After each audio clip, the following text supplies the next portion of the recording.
Our News is brought to you by Alive. Tonight on Our News, has the Delta variant spread to the Bahamas?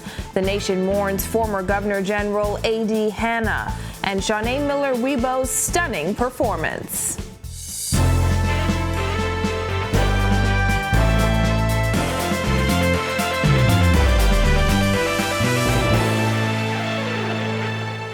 Welcome to Our News and thanks for joining us. I'm Christina Dragovich. Topping news tonight, it is highly likely that the more dangerous Delta variant of COVID-19 is circulating in the Bahamas, according to Chief Medical Officer Dr. Pearl McMillan. Jasmine Brown reports.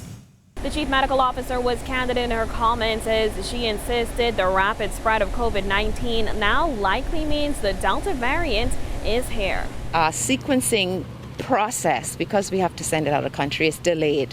We get results way after, we know what would have happened in the past, but based on what we're seeing, we believe that the Delta variant could be here. So let us, act as if it is. Dr. McMillan's comments come as officials await the results of genomic testing and amid a surge in cases, hospitalizations, and deaths. With more than 1,200 COVID cases confirmed in July, it was the worst month for reported COVID-19 cases the Bahamas has seen since last October. Many have speculated that the presence of the Delta variant could be contributing to the latest surge of cases. The likelihood that it is circulating is high.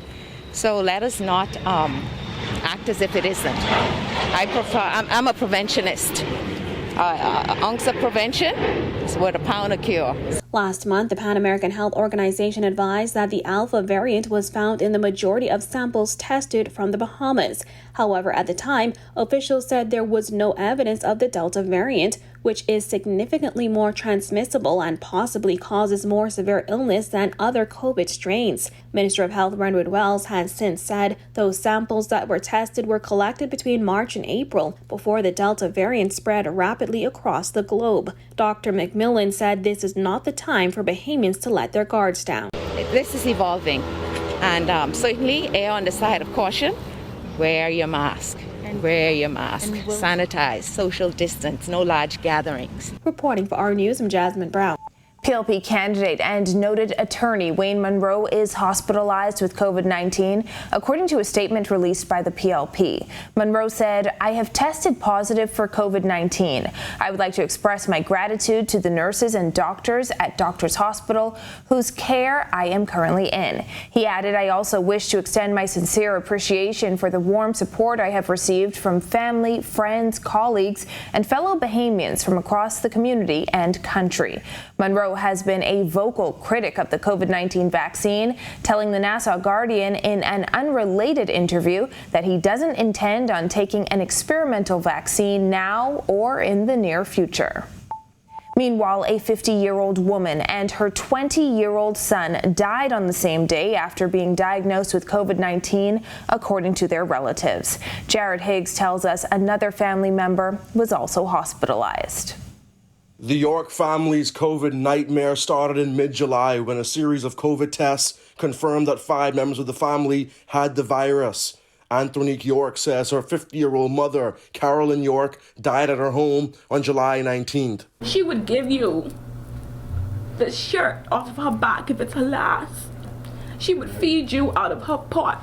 That day would only get worse. Her 20-year-old brother, Abishai York, and her 27-year-old sister, Arnika York, were also infected and required medical attention. When I reached there, I talked to him. I was like, "You okay?" He's like, "Yeah, he okay," or whatever. With the burden of COVID-19 patients weighing down the hospital, the Yorks were initially housed on the outside patio, both of them requiring oxygen to breathe. York says her brother came in having seizures, was struggling, and needed more help than he was getting. He died that night as she listened nearby. My brother will never be able to learn how to drive. He'll never have his first job. He'll never reach the 21 age. The news dealt a double blow to the York family, with 2 family members gone in one day and another still battling the virus in hospital. Abishai's father, Arnold York, was devastated. It's so hard for me that I lose my son, my wife in one day. one day. Our News spoke to the Yorks at their home, with the family wearing T-shirts in remembrance of their lost loved ones. They say they need answers, especially surrounding Abishai's death. Arnika York was released from hospital, and she says while her condition has improved, she still has some trouble breathing at times. And I'm grateful, I'm thankful that I am still here to be with my family. Antonique says she has it in her mind to get vaccinated. She's also encouraging her brother and sister to get vaccinated. Despite her struggles with the virus, though, Arnika doesn't want to take the vaccine. The pair is encouraging their younger peers to be more cautious. Our parents are getting older, okay? They're getting older and their immune systems are becoming much more weaker. So you may survive, but your mom, your dad, your Grammy, they may not survive. And I just want you to be cautious in everything that you do so you don't ever have to experience the unimaginable pain my family has felt. Reporting for Our News, I'm Jared Higgs. In other news, tributes pouring in for national hero A.D. Hanna, who passed away Tuesday night at his home. Bethany McDermott spoke with those who had the opportunity to serve with him. Patriot, mentor, and nation builder are just some of the words used to describe former Deputy Prime Minister and Governor General Arthur Dion Hanna, who died at his home on Tuesday at age 93. Former parliamentarian and cabinet minister George Smith, who served with Hanna for over 11 years, called him a champion for the independence of the country. But I'll always remember the first day I entered cabinet. The Prime Minister was sitting, and Arthur Hanna was sitting to his left, and he looked up when I walked into the room. He said, "Come here, son, come here, sit near me." And I sat to his left. And many a day when I was about to venture a point of view, he said, no, take it easy with that, don't go there yet. Hanna served as an MP for 32 years, after first being elected in 1960 in the Anstown constituency. He was re-elected in 1962, 1967, 1968, 1972, 1982, and 1987. The father of three also held several cabinet posts. Smith said while he had a tough exterior, Hanna had a warm and gentle heart with an unwavering love for the poor. Arthur Hanna was made Minister of Education. And in that time, he made scholarships available to every Bahamian who wanted to get a higher education. Prime Minister Dr. Hubert Minnis hailed Hanna as a fierce patriot who loved his Bahamas with unrelenting devotion, courage, and passion. PLP leader Philip Davis said, "I am deeply moved on this occasion, saddened yet empowered because I know of the legacy which he left us. He dedicated his life to the Bahamas." Former Prime Minister Hubert Ingram said, AD committed his whole life to the upliftment of ordinary Bahamians and to our national development, while former Prime Minister Perry Christie said, for him there was never any compromising of his principles or political ideology. He was a purist. Veteran journalist and former diplomat Ed Bethel remembers Hanna as an honorable man. I covered a lot of stories with him. He was an honorable fellow, really down to earth, and he was just one of those guys that we looked up to. Reporting for Our News, I'm Bethany McDermott. On the world stage, Shaunae Miller-Weibo bouncing back to win her semifinal heat and advance to the 400-meter final. Marcellus Hall has more from Tokyo 2020.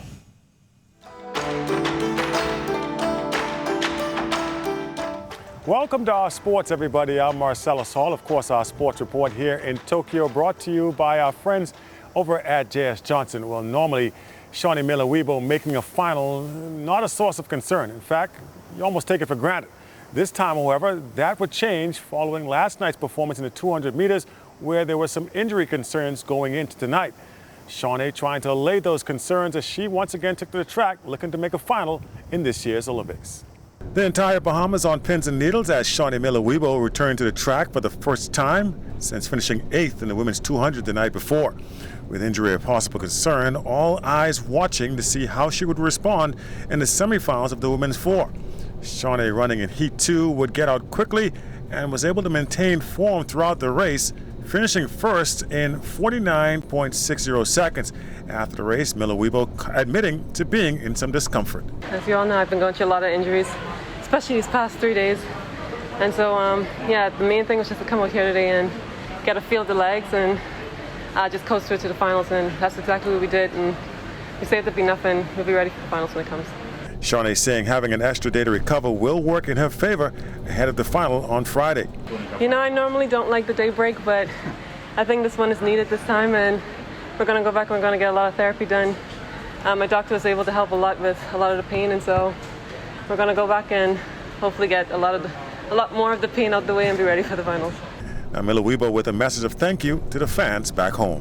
Thank you guys for all the support. I'm going to go out hard for you guys and fight through for this finals and hopefully bring home the gold for the Bahamas. So there you have it. While not exactly at 100%, Shawnee Miller Weibo still looks to be on track to secure a gold medal and defend her Olympic titles. As far as the 400 meter for women is concerned, we'll keep an eye on that situation. Of course, be right here once that race does take place. Reporting from Tokyo, I'm Marcellus Hall. Back to you.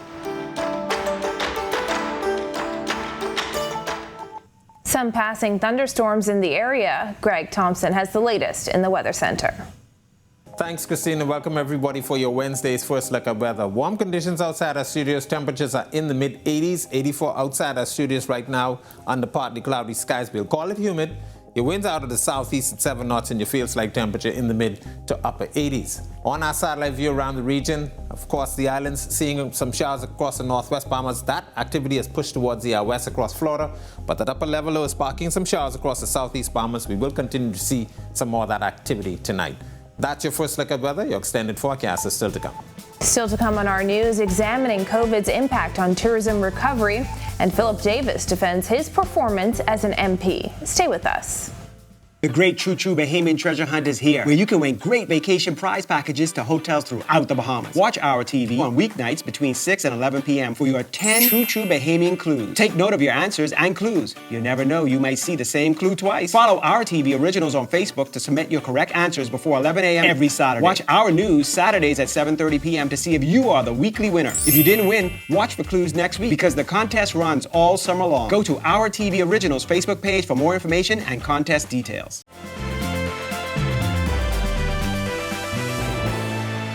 The Consultant Physician Staff Association welcoming new testing requirements for fully vaccinated travelers and children over age 2. But the president is calling on government to follow through when it really counts. Here's Giorgio Bain. The president of the Consultant Physician Staff Association applauding the government's move to beef up testing requirements for those traveling into the Bahamas. But now she says it's time for them to follow through on those promises of re-engaging those necessary physicians and to beef up the contact tracing team.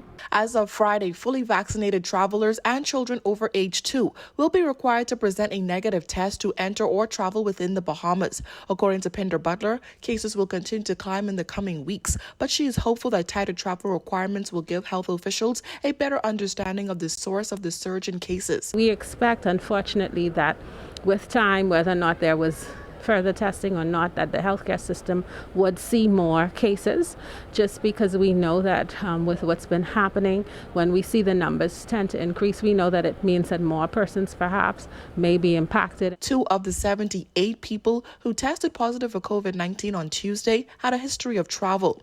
Now that the government has addressed concerns over untested travelers who are fully vaccinated, Pinder Butler called on the Prime Minister to follow through with promises to ramp up contact tracing. We're already dealing with a crisis. And so, it's our prayer that will happen very soon, because I think that it's most critical. We know that testing is critical, but we have to also be able to have a good surveillance team and do the contact tracing, because if you're tested not able to contact persons, then it's a moot point. The CPSA president also called on the Minister of Health to expedite the hiring process of 30 senior house officers and 30 interns to address a staff shortage. We're anxiously waiting for these people to come to work.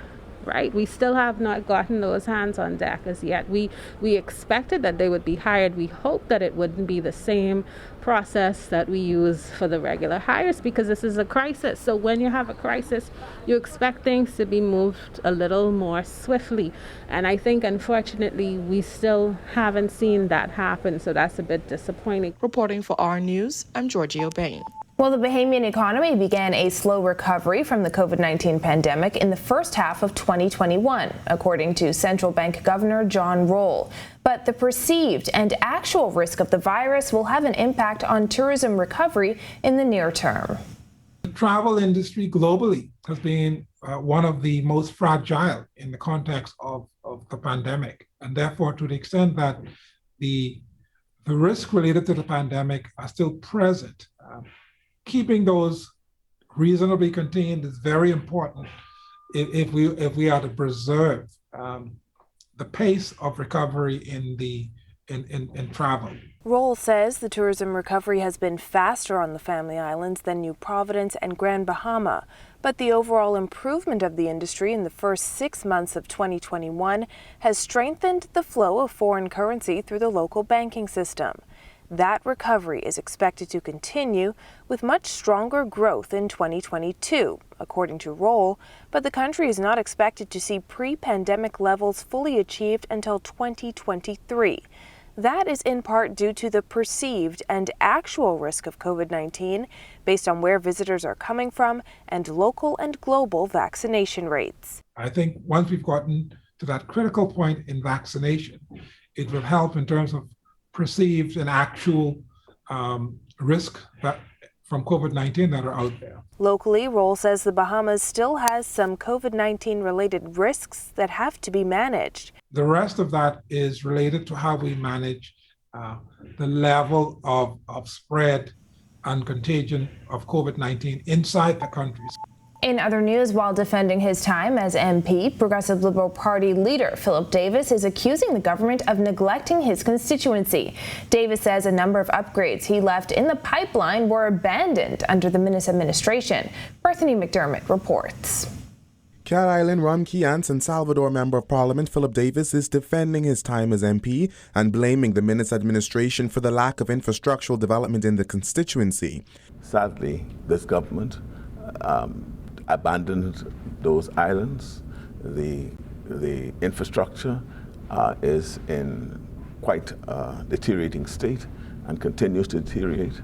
My efforts using the $100,000 per annum that they were giving me is what I've been using to keep that of the infrastructure in what I call a usable and workable condition. Davis, who was Deputy Prime Minister and Minister of Works under the last PLP administration, came under fire for the lack of development in his constituency, including the state of Cat Island's airport. We left in place a plan to redevelop and rebuild a terminal at New Bight Airport. That was abandoned, not carried forward. We left in place 3 clinics under construction, right, and partially completed. In some instances, the government abandoned those and did nothing to them. Davis was first elected to Parliament in 1992. He lost in the 1997 election and has remained the area's MP since the 2002 general election. Despite the lack of infrastructure, the PLP leader touted a number of achievements in this constituency. We did a number of initiatives with the local government council. We partnered in a number of initiatives, cleanup initiatives. We started what is called a Heroes Wall, which is going to be developed into what I call a cultural attraction for tourists. Davis is not only confident he will be re-elected, but gave assurance that the PLP will be the next government. Reporting for Our News, I'm Bethany McDermott. When Our News continues, young candidates get creative, plus a PAHO official's advice to the Bahamas. The details after this. The great True True Bahamian Treasure Hunt is here, where you can win great vacation prize packages to hotels throughout the Bahamas. Watch Our TV on weeknights between 6 and 11 p.m. for your 10 True True Bahamian clues. Take note of your answers and clues. You never know, you might see the same clue twice. Follow Our TV Originals on Facebook to submit your correct answers before 11 a.m. every Saturday. Watch Our News Saturdays at 7:30 p.m. to see if you are the weekly winner. If you didn't win, watch for clues next week because the contest runs all summer long. Go to Our TV Originals Facebook page for more information and contest details. This is Our News. Welcome back. From social media campaigning to call centers, candidates in the next general election are finding creative ways to adapt to new campaigning restrictions. Julian Gray takes a look. The new campaign restrictions implemented a few weeks ago has not slowed down campaigners, as they say they've found creative ways to reach voters. Our safety protocols mandate we have 5 persons, including myself, who are vaccinated and who are up to task. Everyone else, we find creative ways and innovative ways to include them in the process, because the buck doesn't stop with the road. 3 people from Strawn's team joined him during our interview, and that's how it's been for a while, as he says they've kept group numbers small to ensure everyone remains safe. For Bannon-Grantstown MP Travis Robinson, following the guidelines is about protecting his constituents. So we've maneuvered it pretty well. We move out in groups of 5, ensuring that we practice the social distancing. Everyone always have a small bottle of hand sanitizer when we're on the road. Before restrictions were put in place, large crowds from both political parties were seen in constituencies as election season heats up. With vaccine hesitancy still a challenge, the buy-in from Robinson's team to get vaccinated came through education. 90% of my campaign team are fully vaccinated. I made sure from day one that we all understood the importance of getting vaccinated, and that I brought in a doctor who spoke with my campaign team about... We do it not only for national, to be in line and adhere to national protocols, but we also do it to safeguard Nassau villages. At the end of the day, their safety and their health as we go door to door is paramount. So whatever the experts have expressed needs to happen, we fall in line, because at the end of the day, it's all about the voters. Reporting for Our News, I'm Jillian Gray. And a Pan American Health Organization official is urging the Bahamas to keep its public health measures in place and ramp up vaccinations in a bid to clamp down on a rise in COVID-19 cases. They need to keep all the public health measures. They need to communicate with the population that it's very important to keep wearing masks, to avoid the crowded, the closed spaces, all the public health measures that we know are very effective to protect against the transmission. Secondly, it's very important also to increase the population that is being vaccinated. PAHO Assistant Director Dr. Jarbas Barbosa says so far 11% of the population in the Bahamas is fully vaccinated. Prime Minister Dr. Hubert Minnis said yesterday the country's largest vaccination campaign will be launched.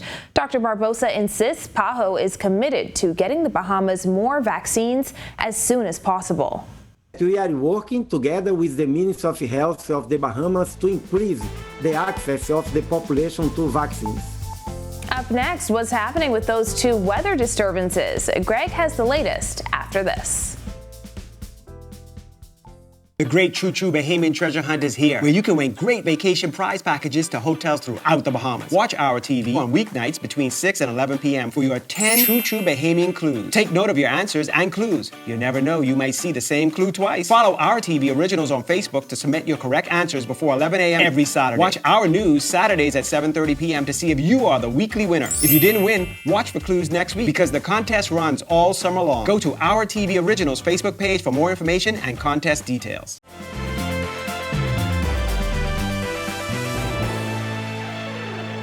Welcome back to Our News. Forecasters keeping an eye on 2 disturbances in the Atlantic. Greg has the details. Thanks again, Christina. Welcome everybody back for your second look at weather. The tropics getting a little active out there. We'll watch that over the next couple of days. But meanwhile, we have that upper level trough just to the north of the Bahamas, generating some showers and isolated thunderstorms across the northern islands. An upper level low that's spinning across Jamaica, triggering some showers across the southeast Bahamas. That weather pattern will remain in place for the next couple of days. But the tropics, we are watching a couple of tropical waves, one in the central Atlantic, low chance. The other one near the Cape Verde Islands, that also has a low chance. But by tomorrow, National Hurricane Center expects an even stronger tropical wave to move off the African coast.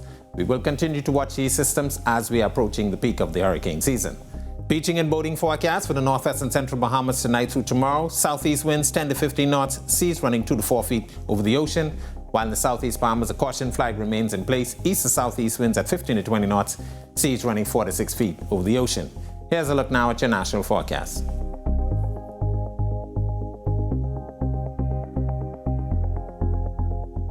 A look now at your extended forecast through Monday.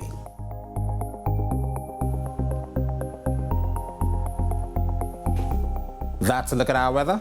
Back to you, Christina.